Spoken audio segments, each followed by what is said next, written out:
Dicen que para encontrarte con ella, primero debes perderte. Yo no elegí a Hécate, la reconocí en el silencio de mis propias oscuridades. Ser una hecatea no es recitar mitos muertos, es aprender a sostener la antorcha cuando el mundo se queda a oscuras. Muchos le temen, la llaman la madre de las brujas, la diosa de los muertos, el susurro que hiela la sangre en los caminos solitarios. Pero nosotras sabemos la verdad. Ella es la llave que abre lo que otros cerraron por miedo. Ella es más antigua que los dioses del Olimpo, más oscura que la luna negra, más profunda que el miedo humano, porque Hécate no pertenece a un solo reino. Ella camina el cielo, habita la tierra y desciende al inframundo sin pedir permiso. Es la madre que no te consuela con mentiras, sino que te enseña a enfrentar tus miedos y a caminar entre los lobos sin ser devorada. Si llegaste hasta acá, no es por accidente. Quizás estés en tu propia encrucijada. Quédate conmigo y te voy a mostrar por qué el mismísimo Zeus inclinó la cabeza ante la reina de las sombras. Bienvenida, yo soy Gitana Aluka.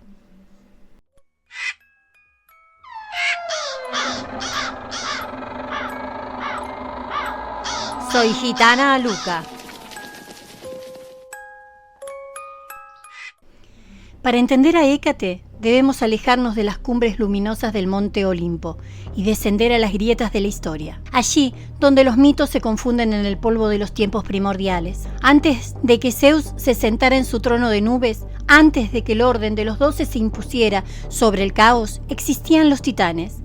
Hécate es la última gran heredera de esta estirpe de gigantes, una figura que no solo sobrevivió a la caída de sus parientes, sino que obligó al nuevo orden a respetarla. Su genealogía es un mapa del cosmos antiguo. Hécate es hija de Asteria, la diosa de las estrellas que se lanzó al mar para escapar del acoso de Zeus, convirtiéndose en la isla de Delos, y de Persés, el titán cuyo nombre evocó la destrucción pura. Esta unión no es accidental. Hécate nace de la intersección entre la luz que guía a los navegantes y las fuerzas que desintegra lo establecido. A diferencia de sus tíos y primos que terminaron encadenados en el abismo del Tártaro tras la sangrienta titanomaquia, Hécate permaneció en pie. Se dice que su neutralidad o quizás su sabiduría, que superaba la violencia de la guerra, la mantuvo al margen del conflicto directo, permitiéndole ser el puente entre lo viejo y lo nuevo. Uno de los pasajes más desconcertantes de la Teogonía del Hesíodo describe cómo Zeus, el rey de los dioses, quien raramente compartía su gloria, honraba a Hécate por encima de todos. Es un detalle que rompe la lógica del poder olímpico. Zeus no le quitó nada, al contrario, le ratificó su soberanía absoluta sobre los 3 reinos fundamentales, la tierra, el mar y el cielo. ¿Por qué el soberano del rayo permitiría que una titánide conservara la autonomía? La respuesta reside en su naturaleza liminal. Hécate representa el espacio entre las cosas. Ella es la que otorga la victoria en la asamblea, la que multiplica la pesca en las redes y la que protege a los jinetes. Zeus comprendió que Hécate era una fuerza necesaria, que era la guardiana de los umbrales que separaba lo humano de lo divino, lo conocido de lo salvaje. Su poder no competía con el de Zeus, lo complementaba desde las sombras. Si pudiéramos viajar en el tiempo, veríamos que el rostro de Hécate cambió junto con el miedo de los hombres. En la Grecia más arcaica, se la imaginaba como una mujer joven y vigorosa, una doncella de las antorchas, que iluminaba los caminos rurales. Era una figura solitaria, pero benévola, una guía para los viajeros perdidos. Sin embargo, a medida que la sociedad griega se volvía más compleja y urbana, Hécate se transformó en Hécate Triformis. Fue el escultor Alcámenes quien en el siglo V a.C. la esculpió por primera vez con sus 3 cuerpos unidos por la espalda. Esta evolución visual es la representación física de la omniscencia. Sus 3 rostros vigilan las 3 direcciones de una encrucijada, trivium. Sus 3 miradas abarcan el pasado, el presente y el futuro. Sus 3 formas simbolizan su dominio sobre las 3 fases de la luna y los 3 estados de la existencia, el nacimiento, la vida y la muerte. Hécate dejó de ser una caminante para convertirse entonces en el camino mismo. Sus 3 rostros nos recuerdan que en el momento de transición, cuando estamos en la frontera de una decisión importante, ella nos observa desde todos los ángulos posibles, recordándonos que cada elección es un acto de magia. Este segundo capítulo se adentra en el territorio donde ella ejerce su soberanía, la liminalidad. En la cosmovisión griega, El mundo no se dividía solo en aquí y allá, sino que existían zonas grises, espacios intermedios donde las leyes de la lógica y la física se volvían porosas. Ese es el reino de Hécate, la geografía de lo invisible, las encrucijadas, el altar de los tres caminos. El símbolo más potente de Hécate es el trivium, el punto donde tres caminos se encuentran. Para los antiguos, una encrucijada no era simplemente un accidente geográfico, sino un nodo energético donde el tejido de la realidad es más delgado. Allí, en la intersección de las rutas, el viajero está en un no lugar. Ya no está donde estaba, pero aún no ha llegado a su destino. Es en estos puntos críticos donde se erigían los Hecatea, pilares o estatuas de la diosa de tres rostros. Las creencias eran claras. En las encrucijadas, uno es vulnerable a los espíritus que vagan sin rumbo. Hécate, como dueña de las llaves del universo, era la única capaz de mantener a raya a los huestes de fantasmas, o por el contrario, de abrir las puertas si el ritual era el adecuado. Las encrucijadas eran su templo natural, lugares donde la elección humana se encontraba con el destino divino. El culto a Hécate no ocurría bajo el sol del mediodía, sino en el momento más oscuro del mes, la luna nueva o luna negra. Este ritual, conocido como Hécate Deinon, la cena de Hécate, era un acto de purificación y respeto. Al final del ciclo lunar, las familias griegas limpiaban sus hogares, barriéndolos a fondo y depositando los restos de la limpieza dentro de una bolsa junto a ofrendas específicas. Las llevaban a la encrucijada más cercana. Las ofrendas consistían típicamente en huevos, puerros, ajos, pescado, como el barbo. Pero el elemento central eran las tortas de Hécate, adornadas con velas encendidas. Este banquete no era para ser compartido con los vivos. Una vez depositado, el oferente debía retirarse sin mirar atrás, pues se decía que Hécate llegaba acompañada de su jauría de perros negros y de las almas de aquellos que murieron prematuramente. Mirar atrás significaba enfrentarse a la locura o a la visión directa de la muerte. Este ritual servía para alimentar a las sombras y asegurar que la casa estuviera protegida de las influencias negativas durante el mes siguiente. A diferencia de Hermes, que conduce a las almas al Hades de manera administrativa, Hécate es la guía de las transiciones difíciles. Su papel en el mito de rapto de Perséfone es fundamental. Ella no rescató a la joven reina, sino que utilizó sus antorchas para iluminar su camino de regreso desde las profundidades. Esto la convierte en una deidad de consuelo en la oscuridad. En la geografía de lo invisible, Hécate es la que sostiene la luz en los momentos de pérdidas, depresión o cambio radical. Ella no evita que bajemos al inframundo personal de nuestras crisis, sino que nos acompaña para que no nos quedemos atrapados en él. Sus antorchas no solo queman, sino que revelan la verdad que la luz del día suele ocultar. Ella es la dueña de las llaves, Kleidouchos, la que abre las puertas entre los mundos, permitiendo que la sabiduría de los ancestros fluya hacia los vivos y que el miedo a la muerte se transforme en un respeto sagrado por los ciclos de la existencia. Si en los bloques anteriores conocimos su linaje divino y su dominio sobre los espacios físicos, este tercer capítulo se adentra en el corazón de su poder más temido y fascinante, la magia. Hécate no es solo una diosa que observa la noche, es la fuente de la cual emana el conocimiento oculto, la patrona de las Parmacaís, hechiceras, y la dueña de los secretos que crecen en la tierra húmeda de los cementerios. En la mitología clásica no se puede hablar de magia sin mencionar a sus dos máximos exponentes, Medea y Circe.